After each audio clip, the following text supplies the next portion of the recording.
Mga kababayan, huwag nyo nang hanapin ang mga pulis sa presinto sapagkat kami ay nasa inyo ng mga telepono. Dial 911, darating kami sa loob ng 5 minuto. Lilingkod sa bawat Pilipino at magbibigay ng tamang impormasyon para sa tahimik at maayos na Pilipinas. Police News Network, alagad ng batas, tagapagtaguyod ng balitang pulis, sandigan ng mamamayan, patnubay ng katotohanan.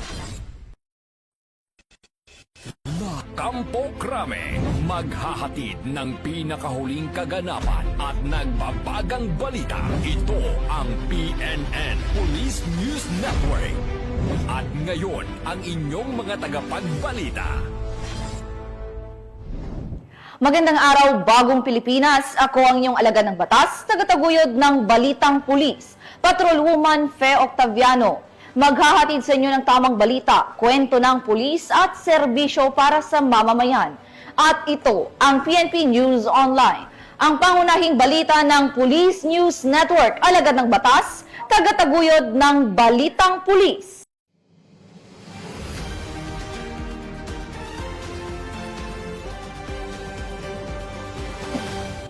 Ngayon ay araw ng Sabado at narito ang mga balitang nakalap ng ating PNN correspondents sa loob ng linggong ito.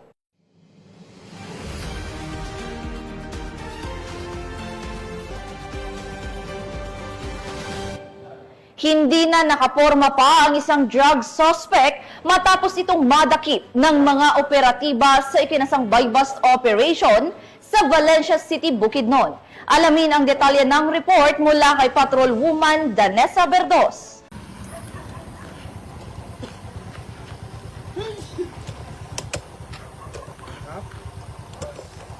Arestado ang isang drug suspect sa sinagawang joint buy-bust operation ng City Drug Enforcement Unit, Bukidnon Provincial Intelligence Unit, katuwang ang mga kapulisan ng Valencia City Police Station sa Barangay Lurugan, Valencia City, Bukidnon. Kinilala ni Police Lieutenant Colonel Brian M. Panganiban, officer in charge ng Valencia CPS, ang drug suspect na si alias Janjan, lalaki at residente ng nasabing lugar.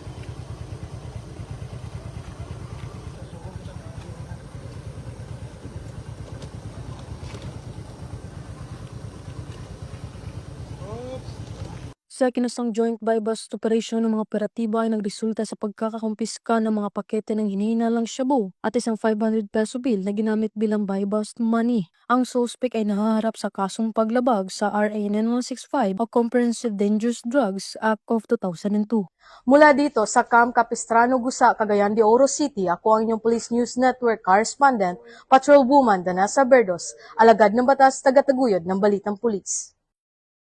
Maraming salamat, Patrolwoman Verdos. Nasamsam ang mahigit 700,000 pisong halaga ng shabu mula sa top 8 regional high-value individual sa isinagawang anti-illegal drug operation sa Moncayo, Davao de Oro. Ibabalita yan ni Patrolwoman Daphne Pasaol. Arestado ang top 8 sa listahan ng high-value individuals sa rehiyon ng Davao sa ikinasang operasyon ng pulisya madaling araw nitong Hunyo 5 taong kasalukuyan sa Barangay Union, Moncayo, Davao de Oro. Pinangunahan ng Regional Police Drug Enforcement Unit 11 katuwang ang mga tauhan ng Moncayo Municipal Police Station kasama ang mga operatiba ng RIDPIT, PIU, PDEU at First Davao de Oro PMFC sa pakikipag-ugnayan ng Philippine Drug Enforcement Agency o PDEA. Ayon kay Police Major Maynard D. Pascual, hepe ng Regional Police Drug Enforcement Unit 11, kinilala ang suspect na si alias Bobong, 46 anyos at residente ng Purok Doranta, Barangay Union, Moncayo. Na-recover mula sa suspect ang tinatayang 105 grams ng shabu na may standard drug price na humigit kumulang 714,000 pesos.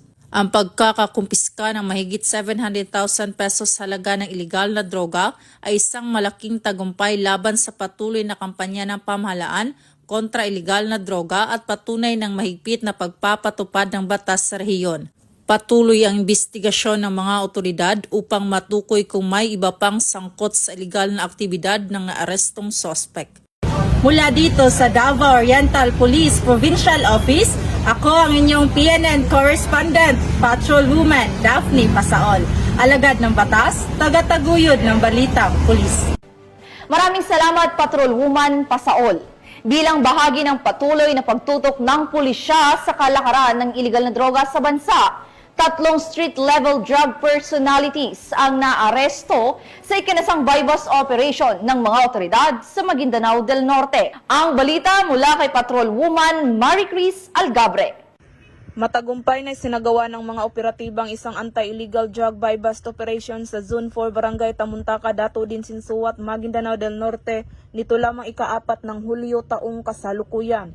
Kinilala ni Police Major Pasigan A. Abbas, Acting Chief of Police ng Dato din Sinsuat Municipal Police Station, ang mga naarestong suspect na pare-parehong nasa listahan ng street-level individual na sina alias Soy, 18 anyos, alias Jeffrey, 24 anyos, alias Dos, 28 anyos, at alias Pugi na kasalukuyang pinaghahanap ng mga autoridad. Naging matagumpay ang ikinasang operasyon ng mga operatiba ng 2 MPS katuwang ang Marines 1st Provincial Mobile Force Company 2nd Maneuver Platoon at nakumpiska ang 11 hit-cell plastic sachet na hinihinalang shabu at tinatayang nagkakahalagang 20,400 pesos, 2 improvised glass tooters, non-drug evidences at buy-bust money na ginamit sa illegal na aktibidad.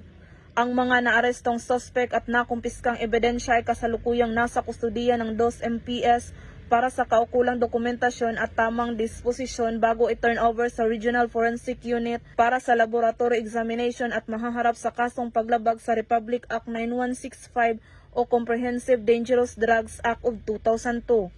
Ang tagumpay ng operasyong ito ay patunay ng patuloy na kampanya ng kapulisan at iba pang law enforcement agencies laban sa illegal na droga katuwang ang mamamayan sa pagsusulong ng mapayapa at ligtas na Bangsamoro Region. Mula rito sa rehiyon ng Bangsamoro, ako ang inyong PNN correspondent, Patrolwoman Maricris Algabre, alagad ng batas, tagataguyod ng balitang pulis.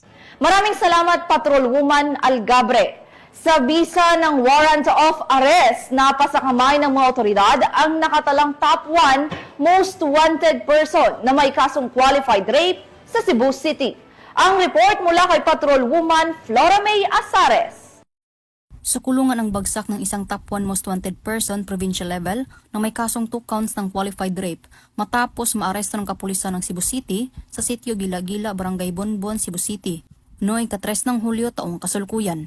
Kinilala ni Police Colonel Enrico E. Figueroa, City Director ng Cebu City Police Office, ang sospek na si Hinaro, 70 anyos at residente ng sitio Cambayog, Barangay Busay, Cebu City. Bandang alas 12:40 ng tanghali nang maaresto ng kapulisan ang sospek sa bisa ng warrant of arrest para sa kasong 2 counts ng qualified rape na inisyu ni Honorable Esther M. Veloso, Presiding Judge ng RTC Branch 6, Cebu City na walang rekomendadong piyansa. Kasalukuyang nasa kustodiya ng CCPO Custodial Facility ang sospek para sa dokumentasyon at tamang disposisyon. Ang matagumpay na operasyon ay patunay lamang na ang mga kapulisan ng Central Visayas ay nagpapakita ng kanilang dedikasyon sa pagsugpo ng anumang uri ng kriminalidad tungo sa isang mapayapa at ligtas na bagong Pilipinas. Mula dito sa Central Visayas, ako ang inyong PNN correspondent, Patrolwoman Flora May Asares, alagad ng batas, tagataguyod ng balitang pulis. Maraming salamat, Patrolwoman Asares. Walang lusot sa otoridad ang isang parcel na may laman umanong marijuana matapos itong maharang sa isinagawang joint parcel and mail interdiction operation sa Romblon. Narito ang report mula kay Patrolwoman Christine Lorenzo. Arestado ang isang itinuturing na high-value target sa isinagawang matagumpay na joint mail and parcel interdiction operation ng mga otoridad noong ika-5 ng Hulyo taong kasalukuyan. Pinangunahan ang operasyon ng Philippine Drug Enforcement Agency Mimaropa, Romblon Provincial Office, katuwang ang Romblon Municipal Police Station, Philippine Coast Guard at Romblon Police Drug Enforcement Unit. Bandang alas 10 ng umaga naaresto isang 47 anyos na lalaki at residente ng Barangay Poblacion 3, Romblon, Romblon. Ang pag-aresto isinagawa sa Barangay Poblacion 1 sa naturang lugar. Nasamsam mula sa sospek ang humigit kumulang 40 grams ng pinatuyong dahon na hinihilalang ilegal na droga na tinatayang may halagang 12,000 pesos. Inihahanda na ang pagsasampa sa kasong paglabag sa Section 11, Article 2 ng Republic Act 9165 o Comprehensive Dangerous Drugs Act of 2002 laban sa sospek. Ang pagkakaaresto sa sospek ay patunay lamang na ang mga otoridad ay walang humpay sa pagtupad sa kanilang tungkuling gawing ligtas at maayos ang bagong Pilipinas. Mula dito sa Calapan City, Oriental Mindoro, ako ang inyong PNN correspondent, Patrolwoman Christine Lorenzo, alagad ng batas, tagataguyod ng Balitang Pulis. Maraming salamat, Patrolwoman Lorenzo. Samantala, hindi nakalayo ang dalawang hinihinalang magnanakaw matapos silang agad na maaresto sa Pasay City PNP habang ang ninakaw na cellphone ay mabilis na naibalik sa may-ari. Salamat sa mabilis na pagresponde ng mga tauhan sa ilalim ng direktiba ni Chief PNP Police General Nicolas Torre III na 5-minute response time policy. Patrolwoman na Ivy Corporal sa report. Mabilis na naaresto ng mga operatiba ng Pasay City Police Station ang dalawang sospek kabilang ang isang minor de edad na sangkot sa pagnanakaw ng cellphone sa Barangay 184 Andrew Avenue sa Pasay City. Kinilala ang mga naarestong sospek na sina alias Pangit, 25 anyos, isang e-bike driver at miyembro ng Sputnik Gang at isang 16 anyos na lalaking estudyante na kapwa residente ng Ilang-Ilang Street, Barangay 184 Marikaban ng nasabing lungsod. Sa mabilis na aksyon ng pulisya, agad namang nabawi sa mga sospek ang isang Samsung Galaxy A15 5G na pag-aari ng biktima. Araw po, maraming salamat sa pamumuno ng sa Station 7 Marikaban ni Lieutenant Tayabas at sa kanyang mga police officer staff na pagka-recover ng aking cellphone po at saka pagkahuli ng dalawang na nagnakaw ng cellphone po. Maraming salamat at big salute sa PNP. Dinala naman ang mga sospek sa Substation 7 para sa dokumentasyon at inquest proceeding sa Office of the City Prosecutors ng Pasay City. Samantala, ang minor de edad ay tinuturing na child in conflict with the law ay mananatili sa kustodiya ng Pasay Youth Center alinsunod sa batas para sa proteksyon ng kabataan. Mula dito sa Metro Manila, ako po ang inyong PNN correspondent, Patrolwoman Ivy Corporal, alagad ng batas, tagataguyod ng Balitang Pulis. Maraming salamat, Patrolwoman Corporal. Sa loob ng 5 minuto, kalaboso ang dalawang out-of-school youth na umano'y nanloob sa isang establishmento sa San Jose City, Nueva Ecija. Matapos madakip sa maagap na responde ng mga tauhan ng Nueva Ecija Police Provincial Office. Patrolwoman Janice Bolahaw, ibalita mo. Arestado ang dalawang out-of-school youth matapos ang isang insidente ng panloloob sa isang tile depot sa kahabaan ng Maharlika Highway, Barangay Kaanawan, San Jose City. Kinilala ni Police Colonel Heril Dagwit L. Bruno, Provincial Director ng Nueva Ecija Police Provincial Office, ang nagreklamo bilang isang 33 anyos na manager ng LNJ Tiles Depot na agad na nagulat sa San Jose City Police Station.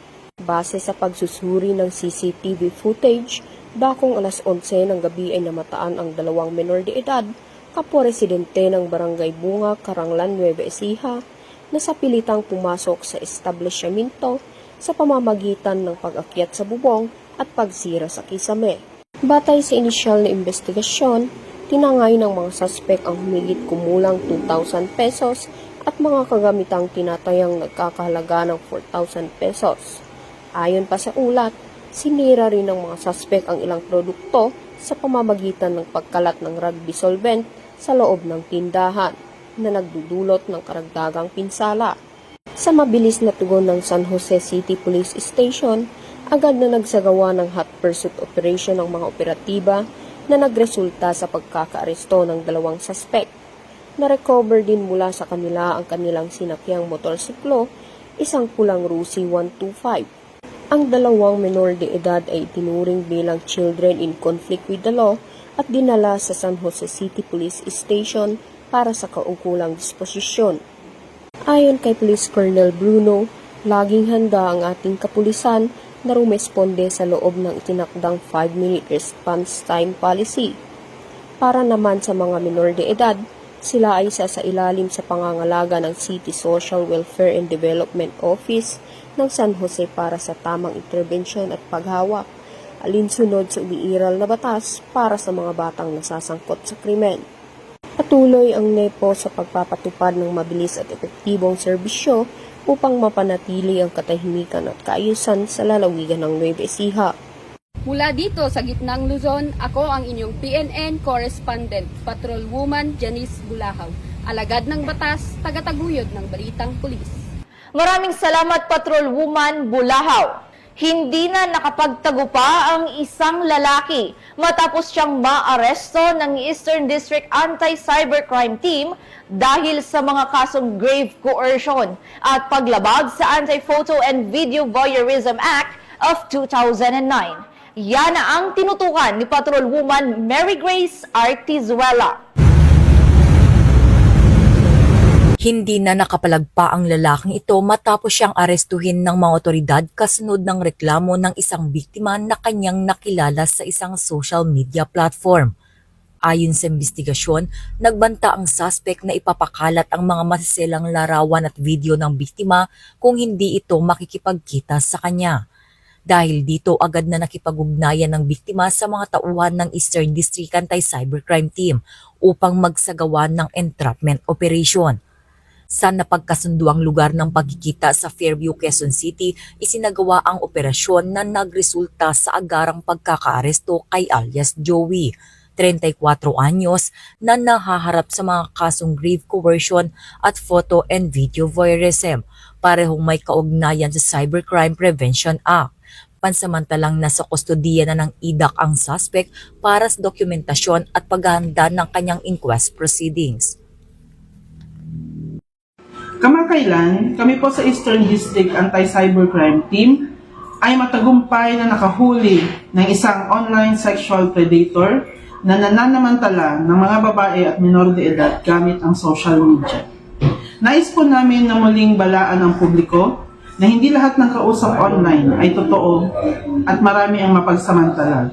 So upang maiwasang mabiktima, huwag basta magtiwala o magbahagi ng sensitibong larawan o impormasyon online. Sa ating mga magulang, bantayan po ang ating mga anak at kausapin sila. Para sa ating mga kabataan, matutong magsabi sa mga magulang o pulis kapag may kahina-hinalang kausap at huwag na huwag matakot magsumbong. Ang laban kontra online exploitation ay laban nating lahat. Maging mapanuri, maging maingat at magsumbong kaagad. Kami sa Eastern District Anti-Cybercrime Team ay patuloy na nakabantay. Maraming salamat. Mula dito sa Campo Crame, ako ang inyong PNN correspondent, Patrolwoman Mary Grace Artizuela, nagbabalita para sa Police News Network, alagad ng batas, tagataguyod ng Balitang Pulis. Maraming salamat, Patrolwoman Artizuela. Walang ligtas sa kamay ng batas ang dalawang lalaki na kabilang sa top 10 most wanted person matapos silang maaresto ng mga otoridad sa magkahiwalay na operasyon sa lungsod ng Navotas at Caloocan. Patrolwoman Glazel Ann Esperanza sa report. Sa magkahiwalay na operasyon bilang bahagi ng pinahigting na kampanya ng kapulisan laban sa kriminalidad, matagumpay na naaresto ang dalawang individual na kabilang sa top 10 most wanted persons sa antas ng istasyon ng Navotas at Caloocan. Unang naaresto ang isang 38 anyos na lalaki sa barangay San Jose, Navotas City. Nahuli siya sa bisa ng warrant of arrest para sa kasong paglabag sa Republic Act 7610 o Special Protection of Children Against Abuse, Exploitation and Discrimination Act na inilabas ng RTC Branch 73 ng Malabon City. Dahil sa bigat ng kaso, walang piyansa ang inirekomenda para sa kanyang pansamantalang kalayaan. Kabilang siya sa top 6 most wanted person sa istasyon ng Navotas. Sa kasalukuyan, siya ay nakakulong sa Custodial Facility Unit ng Navotas City Police Station. Samantala sa hiwalay na operasyon sa Caloocan, naaresto rin si alias Owa, 22 anyos na kabilang sa top 10 most wanted person sa istasyong ito. Siya ay nadakip sa bisa ng warrant of arrest para sa paglabag sa Republic Act 10591 o Comprehensive Firearms and Ammunition Regulation Act. na inisyu ng RTC Branch 129 Caloocan City. May inirekomendang piyansa na 120,000 pesos para sa kanyang pasamantalang kalayaan. Isinailalim siya sa kaukulang medikal na pagsusuri at kasalukuyang nasa kustodiyan ng pulisya habang inaasikaso ang kaukulang dokumentasyon. Ang sunod-sunod na pag-aresto ay patunay ng patuloy at masigasig na pagtugis ng kapulisan sa mga taong may kinakaharap na kaso at lumalabag sa batas, isang hakbang patungo sa mas ligtas at mapayapang komunidad. Mula rito sa Northern Police District, ako po ang inyong PNN correspondent, Patrolwoman Glycelan Esperanza, alagad ng batas, tagataguyod ng Balitang Pulis. Maraming salamat, Patrolwoman Esperanza. Sa maliit na isla ng San Miguel sa Tabaco City, Albay, nasa kote ang isang lalaking wanted sa kasong statutory rape matapos siyang arestuhin ng mga otoridad sa bisa ng warrant of arrest. Ang report mula kay Police Staff Sergeant Mercolito Lavendino Jr. Naaresto ng mga operatiba ng Tabaco City Police Station ang isang individual na kabilang sa listahan ng City Most Wanted Persons dahil sa kasong statutory rape. Ang operasyon ay sinagawa dakong alas 7:30 ng gabi sa sitio Naghilo-Hilo, Purok 3, Barangay Hacienda, San Miguel Island, Tabaco City. Ang suspect, isang estudyante at residente ng sitio Tinambakan, Purok 4, Barangay Hacienda, ay naaresto sa bisa ng warrant of arrest kaugnay ng kasong paglabag sa Republic Act 116484. Pinangunahan ang operasyon ng Tabaco City Police Station sa ilalim ng superbisyon ni Police Lieutenant Colonel Edmundo A. Cirillo Jr., hepe ng Tabaco City PNP. Ipinalam sa akusado ang dahilan ng kanyang pagkakaaresto at ang kanyang mga karapatang konstitusyonal na ipiniwalag sa wikang Bicol upang matiyak ang kanyang ganap na pagkakaunawa. Ayon sa pulisya, ang pagkaaresto ay bahagi ng mas pinaigting na kampanya kontra kriminalidad sa lungsod na naglalayong tiyakin ang hustisya para sa mga biktima at ang kaligtasan ng buong komunidad. Mula dito sa Bicol Region, ako po yung Police News Network Correspondent, Police Staff Sergeant Mercolito P. Lavendino Jr., alagad ng batas, tagataguyod ng Balitang Pulis. Maraming salamat, Police Staff Sergeant Lavendino. At yan ang mga balitang nakalap ng ating PNN correspondents mula Luzon, Visayas at Mindanao sa loob ng linggong ito. Sa ngalan ng pamunuan ng Philippine National Police sa pangunguna ni Chief PNP, Police General Nicolas Torre III at sa pamumuno ni President Ferdinand Bongbong Marcos Jr., kami ay maglilingkod sa bawat Pilipino at magbibigay ng tama at balanseng balita. Dahil dito sa bagong Pilipinas, ang gusto ng pulis, ligtas ka. At muli naming ipinapaalala ang panawagan ni Chief PNP na huwag nyo nang hanapin ang mga pulis sa mga presinto sapagkat kami ay nasa inyo ng telepono. Dial 911, darating kami sa loob ng 5 minuto. Mula rito sa tanggapan ng tagapag-ugnay ng Pambansang Pulisya, ako ang inyong alagad ng batas, tagataguyod ng Balitang Pulis. Patrolwoman Fe Octaviano, maghahatid sa inyo ng tamang balita, kwento ng pulis at serbisyo para sa mamamayan. At ito ang PNP News Online, ang pangunahing balita ng Police News Network.